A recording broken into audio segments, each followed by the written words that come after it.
My phone rang. It was my friend Mark Keogh from Shannagolden, County Limerick.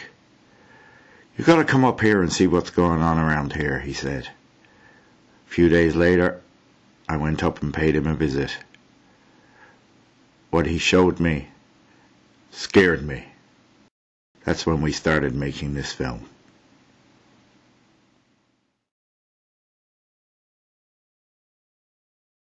I wanted to get some personal stories of people affected in the area. Through help from the Kappa Farmers Support Group, we spoke to a few farmers. I wanted to just hear their own stories, how it affects them, because at the end of the day, we're no government, we're no so-called scientists. We're just people, and we're just people that need to live, carry on our lives, bringing no harm to others. But yet, somehow, harm is being brought to us. These two kinds of red mud can also be found. The comparison composition shows that the calcium carbonate content in simply red mud is higher. Bayer red mud has more hazardous elements such as arsenic, lead and mercury, and both have a high concentration of radioactivity. And that dust is blowing into your fields. All that they actually do here is that they extract the alumina from the bauxite. Yeah. And then the alumina is taken to Canada or Norway. Okay. Of all places. Just looking at it from this angle, that's actually covering 450 acres. Okay. Which is massive. Yeah. The height that you can see in the background is the actual depth of red mud. Right. In some places there, it's up to, I think it's 80 feet deep. Yeah. You know, so the sheer volume, there's 50 million tons. Yeah. There. Basically, the ore is brought over from Africa, transported here by ship. 40,000 tons of it are offloaded per shipload. 31,000 tons of that 40,000 tons is waste. It gets dumped here in the middle of County Limerick. Look, what we're looking at here, we're looking at fines, and we're looking at, just behind them, we're looking at about 50 million tons of serious waste, hazardous, toxic waste. We had a disaster in Hungary, and when those banks broke, it cleaned before them, it damaged, it killed people, it destroyed everything, it made its way into the Danube. And now the thing is, we haven't taken things seriously as to what will happen here if an environmental disaster off this bank, if it breaks any part of it. We only need a foot, 2 foot to break, and we have a serious problem. We need to stop an environmental disaster before it really happens.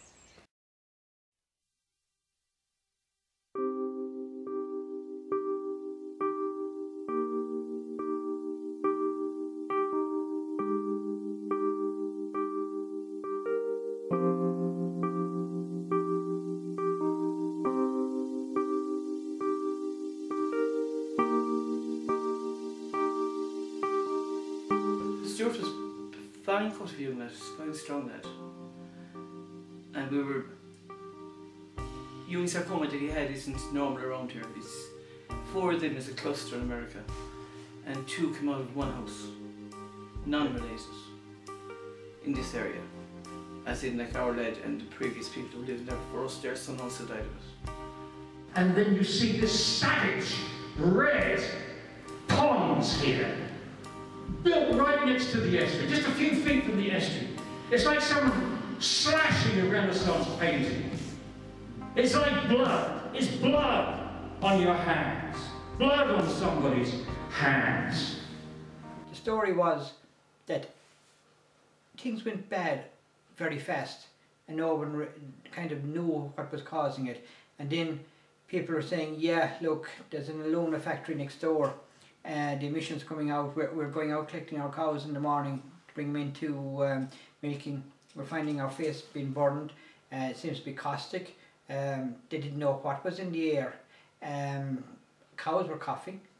Cows would not eat the grass, fine grass. They smell it. There was something wrong. But suddenly the animals started dying. The cows started going back in milk. and thrive in the animals was slowing and hard to get them finished. And there was no cooperation at all. We were left on our own. And you know, it's horrible to go and see animals suffering. And I showed you 2 horses that were there. One of those was in there all that time. But I had 2 house cows, and I brought down some sheep from Connemara. And after a week, I had to bring the sheep back to Connemara again. They lost all the wool. And I went to the department and I said, what? They said, oh no, they weren't dosed properly and all that. Every excuse under the sun. Yeah. So I didn't know what was going on in the area, and then I became aware of, you know, that a lot of farmers had problems in the area, and I noticed a lot of trees were dying, and my own face was burnt, and I believe it was caustic soda was because I noticed on holiday weekends, especially, they seemed to be cleaning out the chimneys, and you had this. It was like caustic soda, it was like snow, and it was coming down. I mean, I saw it in you, and it got to the stage when I had to put 2 rugs over the 2 house cows and the 2 horses. I had to put rugs in them. Yeah. If I didn't, all their skin got burnt. And there was a horse next door to me, and it literally, as you could saw the raw skin, all the skin was blown off around the fields, and that's not normal behaviour in any area. And the other side of me, the cattle were losing their skin, and they were suffering. I tried to find out the best I could what was going on, asking vets and things, but nobody would answer you. And the Department of Agriculture, they didn't want to know. I mean, there was bad farming practice, bad this, every excuse under the sun. And I know from my own face in that I was being burnt all the time. I'm still, you could see the marks of caustic soda. I believe it was caustic soda. And but nobody cared and nobody helped. And you think that the department, it was a cover up all the time. And I remember over at an IFA meeting over in the woodlands, and they said, if you mention that there's a problem down there with they were making this baby food or whatever it was, that it would be taken off the shelves and it wouldn't be sold, and if anyone mentioned it. And you were in a position then that a lot of my neighbours round were working down there in Askeaton, and a lot of them were, all the farmers were supplying milk. So you were in this awful problem that no one could speak about what was going on, and we weren't being told any information, nothing. But it was very distressful, I can tell you, and it showed that you don't count. I mean, you'd think normally in a normal country that the government would go and do something and they'd help the people, and if there was a problem they'd set out to sort it out. There was no effort made whatsoever. Nobody ever came into my land, into Lee House camping, and said, were you all right? For any department, agriculture or medical or anything else. No, it was always, no, don't mention that, don't mention that. And the consequences of it for everybody. I don't think that's the way to run and to sort out problems. We complained and got nowhere. And the government thought they'd wipe our eyes. And undoubtedly, there was 2 games going on. The 2 games was cover the pollution, and those cracked farmers let them go to hell, which to an extent they succeeded. But they're not going to wipe us out. What Limerick County Council have planned for us at the moment is just here, just outside Shanagolden in Ballyhall, in Gortnadrumma, the old landfill. They are planning to build a 48 megawatt gasification plant, which they intend to burn 1,000 tonnes of municipal waste a day, including 45 tonnes of tyres. The tyres that they will be burning, 45 tonnes, it doesn't sound very much, but it equates into approximately 3,650 tonnes tyres every day that they will be burning, and this is just here in Shanagolden. Now, inside in Limerick City, inside in the cement factory here, they plan to burn 90,000 tonnes of tyres and waste, human waste, surgical waste, whatever they can get a hold of, toxic paints, everything in the cement factory in the kilns. The problem with the kilns inside Limerick is that they're actually 50 years old and they are not built for this type of materials. Just here beside Foynes we have the Ahanish alumina plant, which at the moment is a stockpile of 50 million tonnes of its toxic industrial waste, for the simple reason that it's highly caustic, and there are 50 million tonnes of that covering 450 acres at the moment. The plans are for this, these BDRAs, the residue waste disposal sites, they're planning to expand even further, and they also intend to go up even higher over the next 15 years.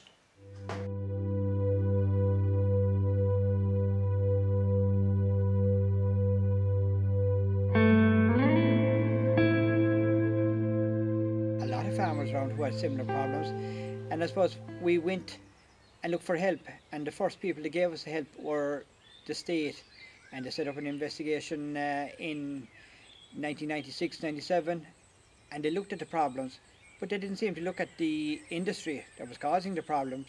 And the health board looked at the human health, they looked at our family, and we had serious problems while this investigation was going on, and they just ignored everything.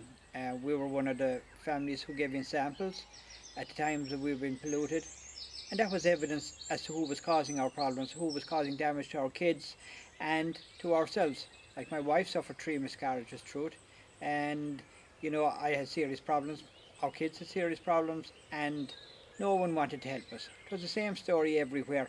They came in to do an investigation, it cost 5.3 million, and it was the biggest PR exercise that ever took place in Ireland to protect vested interests, which was the main industry, and they never just looked for anything relating to that industry. They looked for everything regarding farming, and if you look hard enough, you'll find things, but they definitely couldn't find them on our farm.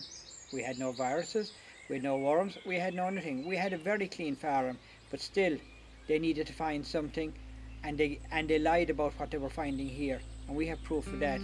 They were fooling us, and they had no intention of fixing it until I got a sample sent to Wales. And initially they tried to destroy it. The committee was with the government and meeting behind our back, meeting the government. The whole thing was rotten to the core. And they were hoping they'd bury it, and to an extent they did. Yeah. There was no such thing as parting with compensation or looking after the people that they damaged their income and took away incomes completely and destroyed people. And really, when you look back at it, it's one more of the corrupt things that happens in poor old Ireland, and it is all promoted by dishonest politicians. Margaret Murphy lost her son Stuart to a very rare cancer. So rare I had not heard of it, but yet there's 2 of them in the same area. So this is your Stuart. As you say, he looks a fine, strapping, healthy young man. Oh, he was a fine, big, strong What man. age was he in that picture? He'd been 15. So that was Just pre getting sick. just before getting sick. So, and within a year of that, then he was gone. And that's just, I know it's emotional for you. He's a gorgeous fella. Beautiful child. Yeah. A beautiful child. Dylan has lost his brother. And to Dylan, we're trying to get him some help now as well, because he can't deal with that. Yeah. Can't deal with the fact that he's on his own in life now. Yeah. That the young brother he had, why? And then he's going to get mad when he hears anybody else has cancer. Yeah. Because he's going, what's going on? Why is everybody getting cancer? His trust levels are gone, you know. Yeah. His Stuart was perfect. You wouldn't see anything wrong with him. He was never sick, never anything. Yeah. Pain in the leg, took him into the doctor. They gave him to nose. They sent him to the hospital because he was quite tall and they thought it might be a hip issue. And when they x-rayed him, they saw nothing. So when we brought him home again, they gave him anti-inflammatories that eased the pain for a while. But then it started again, he started coughing, and then the cough wouldn't go. So I took him to the doctor again, and they checked him, and they said that he had, I asked him to check his lung, and he checked his lung, and he said, yeah, there's deadness at the end of the lung, so we took him in, and it was covered in tumours. Right. Absolutely covered in tumours. So then they sent him to Crumlin, and I set it up in Crumlin as well, but I can say this, I don't know what. I said it about the other child being in that house with the same cancer, and they just said, might just be a coincidence. One woman went up to Dublin, and they were doing like an allergy thing, and he said he couldn't believe the amount of radiation that was in the sample he took. He said the only time I've ever seen this sample was someone that came from this area. Seriously? Yeah, it's the only time. He could tell where she was from, she didn't tell him. A lot of leukemias around as well. Yeah. When there's one couple not too far away from here, the one is living here, the other is living here. And each house had a leukemia case. And that's only down the road from here. Yeah. So it's unbelievable. I don't. So you definitely see it directly. Oh, I do, yeah. Yeah. And I think with numbers like that, you'd have to at least question it. Exactly. Yeah. You'd have to question what's going on. Yeah. I mean, whatever it is, I mean, I don't know what's around it, but there is definitely something in the air causing cancer. Yeah. Between we've got breast cancers, there's a lot of cancers going, and there's the most terrible amount of rare cancers.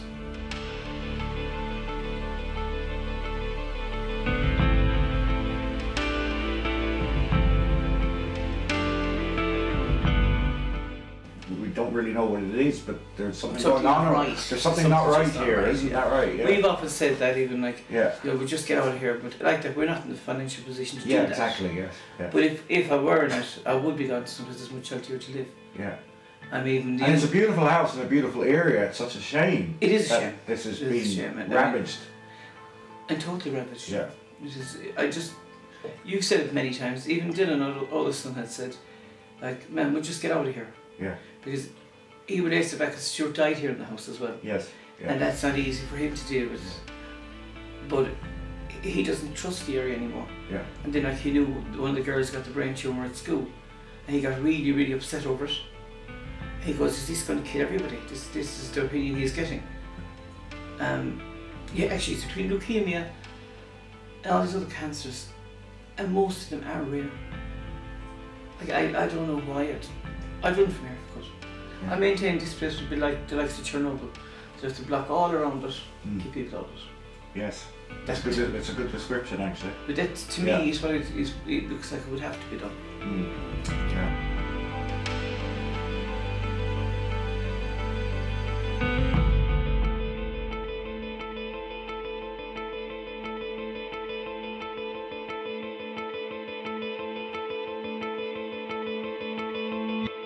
I just get very mad, very, very angry.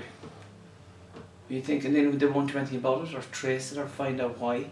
If there was a reason given, I said, well, it was this, and you'll stop other people getting sick. But they're not doing it. They're not doing it, exactly. They just aren't doing it. It's pollution that's being forced on top of us, you know. There's people making these decisions that are not being held accountable for those decisions. Anything that happens down in the future, who's going to be accountable when people start getting sick because of decisions that they've made? You know, this is the point that we're trying to get across, and this is what is happening, is that people are just not getting this point across, that these people that are making these decisions. Okay, so who are the people in a position to either grant or deny these proposed plans? Grant or deny. Well, the deny part of it doesn't come into it. Well, I'm being generous. Let's say who has the power? Is it the county council? Is it the government? It's the chief exec of the county councils. The chief executive of the county councils are bringing in these types of plans. The councillors have absolutely no power whatsoever. Okay. At all. Right. But then again, you do have this scenario where you have the councillors, when these plants are initially being spoken about, when they're first come into the planning, it's jobs and so it's going to be great and this is a new technology and blah blah blah. And then when they actually find out about the companies that are involved or the processes that are involved, and the public start showing their concern and they start showing that they're opposed, their opposition to this, then you get the councillors that initially were in favour of this in the first place, turning around, oh, we don't want this here, we're behind the people, blah blah blah. They go to the chief exec, please revoke this licence or revoke this the application for an emissions licence or whatever, and the exec just tell them no. And that's the power that the councillors have. So a non-elected person has all the power and control, really. A non-elected, politically appointed person has all the control and all the power. Right. And most of the people that are currently looking to burn the tyres for waste to energy, as they call it, it's Phil Hogan. He's behind everything. But some would say he's in Europe. He has no decision making within Ireland anymore. Yeah. Whatever decisions be made, the most important decision is your health. The health of yourself, the health of your loved ones, the health of your children. No money can ever buy health. Let's conclude with a little bit more from Dr. Paul Connacht, and to wrap things up, from Limerick Against Pollution, the wonderful Claire Keating. There should be a criminal investigation into the people that determined that that facility could go there, and another investigation as to the government officials who continue to allow it to be there. Has the aluminum plant and the red mud storage put Limerick on the slippery slope of becoming a sacrifice area? Well, if the Irish cement plan to burn waste in the cement kiln goes ahead, I suggest it is. This will be the second downwards step. Let me say this. You know, when people talk about jobs, everybody wants jobs, everybody wants economic development. But the moment you cash in your environment, you've cashed in your last card. It's the last card you have to use is a clean environment. When you get rid of that, everything else goes to pot. You have got to beat this stupid idea. You have to beat it.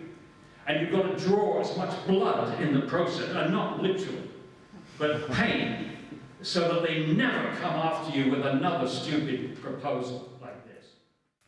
My name is Claire Keating. I'm a member of Limerick Against Pollution and also the chairperson of Sleenamonic Residents Association here in Mongret.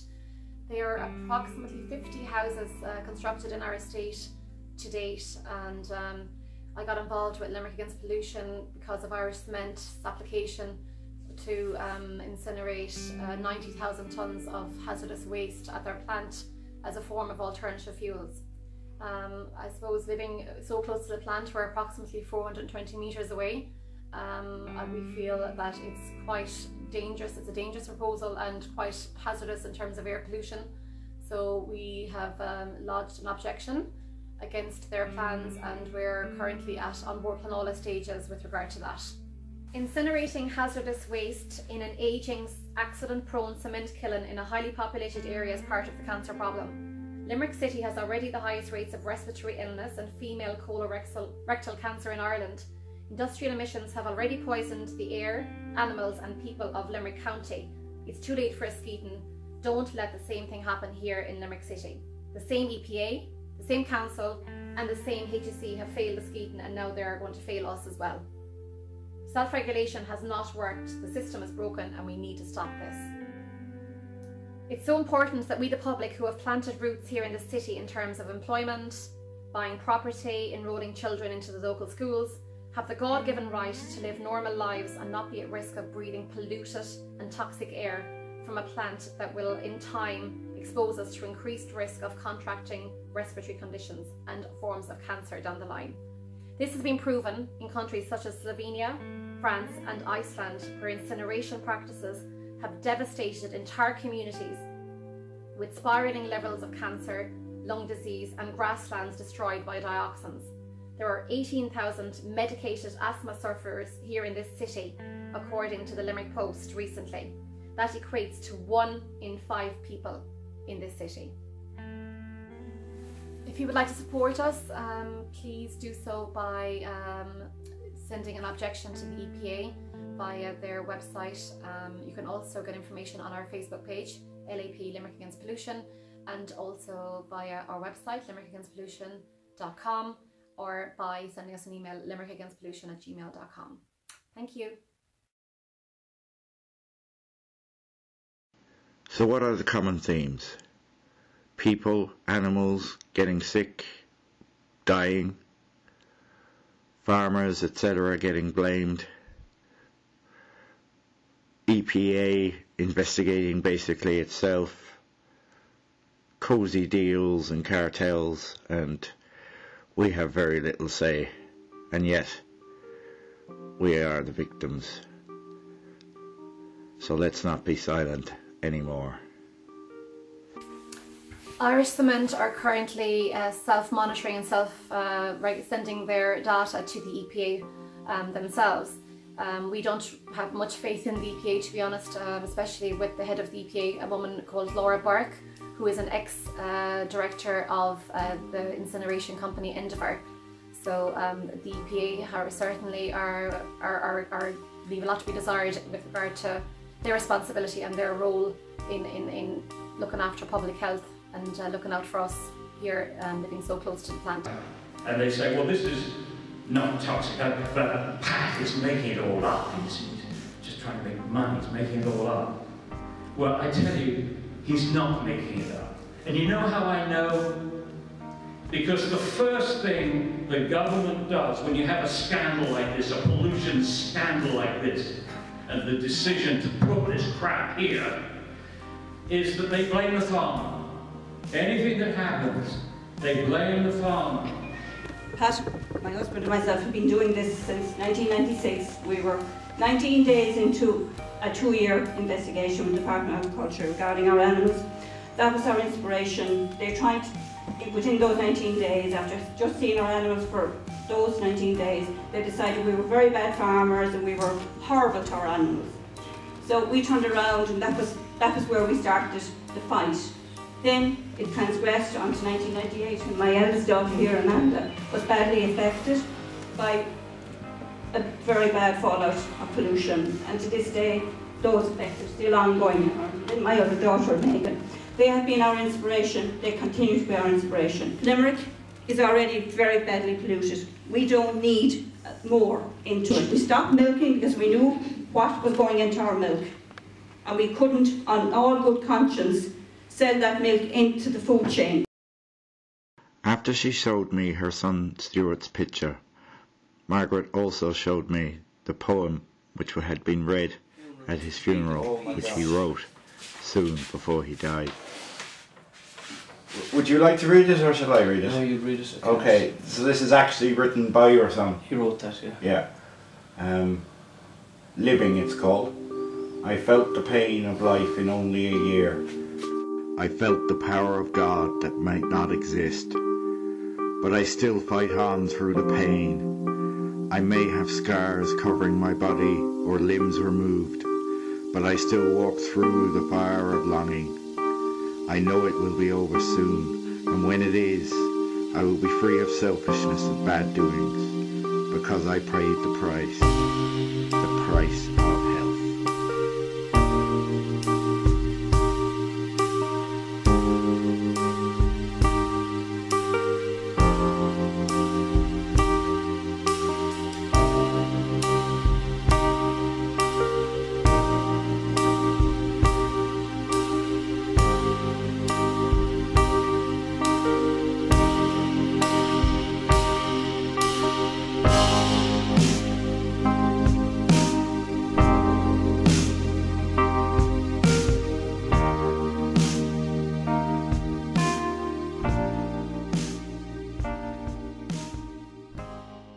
I'm now willing to line their wallets with my children's lungs. Thank you.